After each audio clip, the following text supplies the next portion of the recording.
I'm Kenneth, a relationship coach and a psychotherapist. Every relationship is different and every breakup is different. Work with me and you'll get professional help on your situation. And if you're in no contact focused on personal growth, my Knowledge Workbook series and Creative Healing course can help you make changes like you've never made before. Available now at AskCraig.net.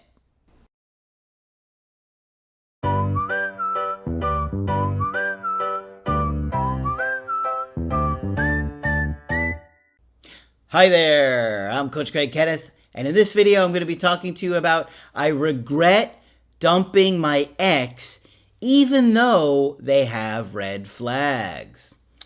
Okay, so many of you guys that are beating yourself up and have convinced yourself that your ex won't come back because you made a lot of mistakes in the relationship, here's a good example of a dumper regretting the breakup even though their ex was doing a lot of things that were upsetting them, turning them off, and making them want to leave the relationship. So let's get into this email coaching. I think you guys are going to appreciate this one and seeing a dumper regret it even though their ex was making a lot of mistakes, the dumpee. Hi, Coach Craig. I previously scheduled 2 email coachings with you a while ago. Those were involving an extremely toxic and abusive relationship where I was the dumpee, and my ex moved on and got married. This new email coaching is from an experience of being a dumper and how I instantly regretted my decision after ending things with my most recent ex. We started talking to each other in the spring of 2024 after I moved to, let's call the country Albuquerque. Okay, obviously Albuquerque's not a country, but I'm going to give it a name. And on the first date, he was quiet and didn't talk much. I initiated the conversations because he was more shy. He stayed over the first date to sleep over, and over time, he warmed up. From doing the workbooks and the course, I didn't text much and preferred in-person conversations because too much texting kills attraction. Yes, guys, we want to limit the texting. We really want to be using texting to set up dates, to invite someone out. If they reach out to you, you often want to say a few messages, friendly, back and forth, and then say, what's your schedule like? Because if you're constantly texting all day, every day, it's going to kill the attraction sooner than later, and you're not going to have a lot of things to talk about on the dates. He still texted every day regardless. And eventually we sat down to discuss this and what was comfortable for both of us. I brought this up because on days we'd actually meet, there wasn't too much to talk about. See, how did I know? I haven't even looked at this email in probably a month or so. I had it set aside, but this is what happens. There wasn't too much to talk about, and it took away from the curiosity and the longing of wanting to see each other. Yes, yes, yes, I cannot stress this enough. Don't get caught up in texting relationships. Texting, you want to keep limited. You want to have fun in person. That's what keeps a strong attraction. I also noticed he didn't put a lot of effort into the dates and would show up dressed like he just woke up for our date. Okay, so this is one of the things that she didn't like, not putting a lot of effort into it. Eventually, we agreed to texting each other good morning and good night as a compromise, but he still sent extra posts through Instagram, and I would simply feel bad for ignoring them. We broke up in the fall of 2024 because I noticed too many red flags on his energy, what he brought to the relationship, like showing up late. He even said he, quote-unquote, hated himself and passed it off as a joke when I showed concern. Okay, so that tells us he's probably got his own issues going on, probably doesn't have good self-esteem, he could be depressed. I left the door open and said it was possible to get back together in a few months. I moved away from one city in Albuquerque to another one he was in. He was anchored there due to school and his internship. I have to admit, I did miss him and was feeling lonely. Okay, so remember, this is the dumper. She was the dumper. She regretted it. even though he was doing things that she didn't like. Things seemed to improve for a while. We rarely argued or insulted each other, even before the first breakup. And this was a major upgrade emotionally, which I preferred over my first ex that brought me to the channel. Although this first ex is a literal model. Okay, well, it's easy to get hooked on somebody's looks. I was talking to a woman this morning, really stuck on her guy because of how physically attracted she is to him. This recent ex, however, could not cook, lived with his mom, and contributed almost nothing to the relationship. Yeesh. Now, whether or not she should want this guy back is a whole nother story, but what I'm showing you here in this situation is that even dumpers that had an ex that did all these things, they can still miss you. Okay? Couldn't cook, lived with his mom, contributed almost nothing. Remember, it looked like he barely woke up for the dates and wasn't showing any initiative there either. When I approached him on this, he agreed that he would try to do more by at least cooking. I showed grace because compared to someone who comes from the U.S. and has payment issues in the U.S. dollar, Albuquerqueans, that's what we're calling them, really don't make as much.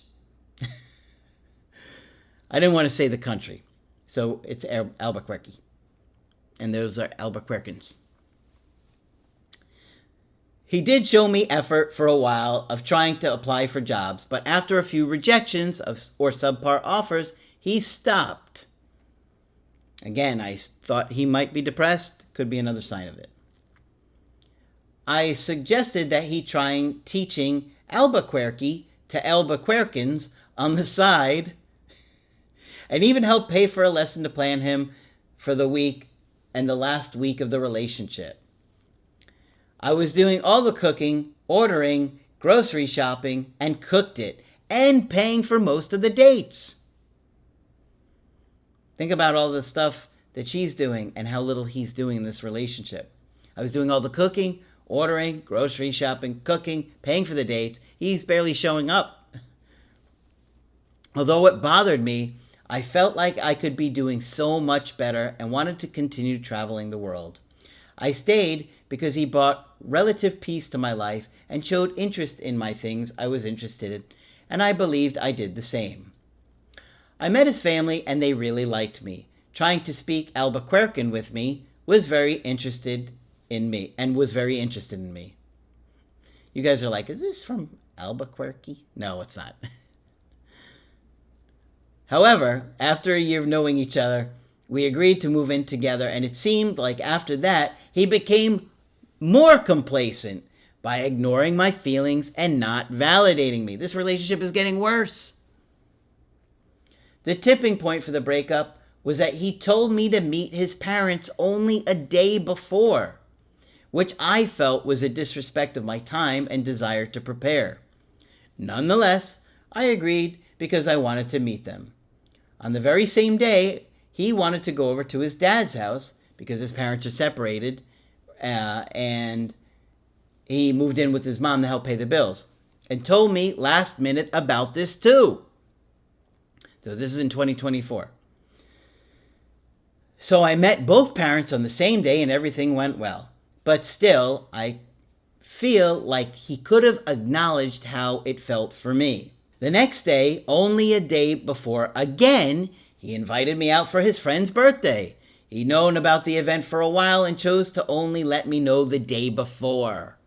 I sat down and told him, this is the second time this week this happened, and it made me feel like my time isn't important. He defended himself with responses like, I was so busy I forgot to tell you, and in Albuquerque, this is common and acceptable. In other words, he told me to deal with it. He said, you don't have to go, and I took him up on the offer. Before he left, we had a bit of back and forth, and I literally had to beg for an apology of how I felt. He gave what felt like a fake apology, with his defenses still high, which made me upset. Later that night, while in bed, I told him I didn't want to do the relationship anymore and that I'm traveling to leave. I'm not going to say where. Which is where I'm at now. It's another country. let's call it Atlantis, and that we should get up and pack our bags to leave. While he did offer slight pushback, saying, "I thought the same thing too, but I'm a fighter," before trying to guilt trip me in numerous ways, I held firm and he seemed okay with it. However, when the morning came and we finished packing, he came back to bed and asked for a pillow to go back to sleep. I denied it and said that if he's finished, he can leave. Okay, so he wanted to go back to bed and she said, "No, no sleep for you. Get out." That's when I saw a side of him I never saw before. He said I wasn't treating him like I'm a human or someone who had a good relationship with him, and that it was too early, it was around 6 a.m., and that, quote unquote, I deserve better, and you don't deserve me, meaning he was saying that to her. I stayed quiet the whole time and didn't engage. Before walking out, he said, "I hope you think about how you always think about yourself and your feelings." I simply replied with, "Take care."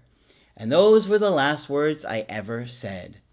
We moved in together for about 2 weeks total before he left. I blocked him on a few apps, so he couldn't try and make me jealous, which he definitely tried by recycling old pictures with my shirt in the elevator of my apartment and trying to draw attention to his chest. And he blocked me on others, so we didn't have contact for a month. Guys, when you send me email coachings, please watch the run-on sentences, okay? Take some time. I know you get anxious to send it in right away, but take some time, because the more clear you are, and remember, I don't know anything about your situation, so the more clear you are in dates and times and things that cause the breakup, the easier it is for me to understand. The issue is I still miss him, and I feel like I took it too far by blocking him. After 1 month of no contact, I unblocked him, and either he blocked me back during the breakup or found out yesterday and blocked me. Hard to say. I didn't reach out and wasn't going to until I saw enough changes to prevent a future breakup. But now I have confirmation that he doesn't want me to. My questions are, was I wrong in how I handled this? I know I ignored a lot of red flags, but felt he had emotional capacity to work on. Okay, well, I think if you stayed, you were going to be really unhappy. I mean, from the get-go, he wasn't making an effort on the dates. He wasn't changing. He wasn't getting a job. He was not making an effort. You were cooking. You were taking care of everything here. And so he really wasn't bringing a lot to the table, and I could see why you'd be unhappy and want to leave. So no, I think that it was probably right for you to end the situation, and I think you are wondering if you were a little too harsh. Maybe, but you get frustrated with people when they consistently don't show up and make an effort. The second question is the ball still in my court to reach out if I want to repair things? Or should I take the block as a signal that I made the right decision? Okay, well, if he blocked you, I wouldn't reach out. Now, if he unblocks you, you might send one message to say, "Hey, how are you doing?" And, see if he wants to get together. But at the same time, all those issues are going to be there. Unless he's really making changes and really growing after this breakup, I think you're just going to be unhappy again. So I think that's the bigger issue than, whether or not you should reach out if he unblocks you. Thanks for your help. I will go back and review the course and workbooks because I stopped doing them once I got into the relationship and I regret it. No surprise. It happens a lot. Guys, I'm telling you right now, if you stop working on yourself, you're going to wind up losing this person again. Stay committed to the personal growth. Commit to it for 9 months after you get back together.